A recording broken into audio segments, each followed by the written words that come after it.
أول شيء الحمد لله رب العالمين، 3 نقاط مهمة في سباق الدوري، 3 نقاط مهمة للحصول على هدفنا اللي هو البقاء في الدرجة الأولى.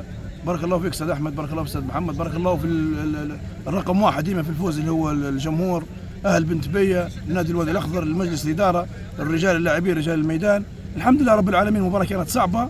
فريق المهدية فريق منافس ممكن يمر بظروف غير عادية بالنسبة لهم، يعني نعتبروه من الفرق اللي تنافس على الصعود، لكن الموسم هذا صار له دروب شوية، فحبينا ان احنا كيف ما دخلنا الجولة ان المهدية يكون ما زال في الترتيب تحت منا. الحمد لله رب العالمين 3 نقاط، الرجال كانوا قد المسؤولية.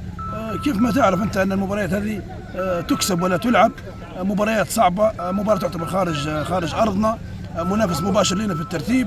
الحمد لله الشباب ادوا ما عليهم، وان شاء الله باذن الله تعالى في القادم طبعا المباراه الجايه ان شاء الله حتكون اول مباراه على ارضنا، ان شاء الله حيكون عامل ايجابي، وجمهورنا ندعوه للحضور ومسانده الفريق باش تكون ان شاء الله 3 نقاط جديده تغير من مسارنا ومن مسار الدوري وحتى من طموحاتنا بعون الله تعالى.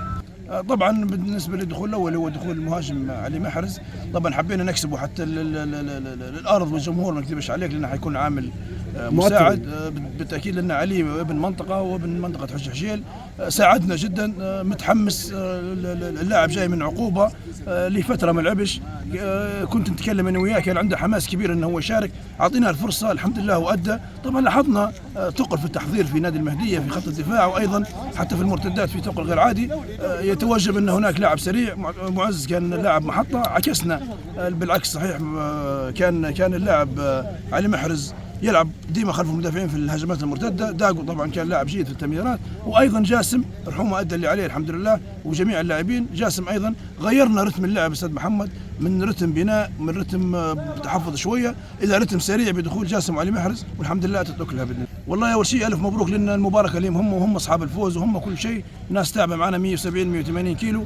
باذن الله المباراه الجايه حتكون في بنت بيه، ندعوهم لحضور المباراه، ندعوهم لحضور التمرين، مسانده الفريق سواء في التمرين سواء في المباراه سواء حتى في الايام العاديه.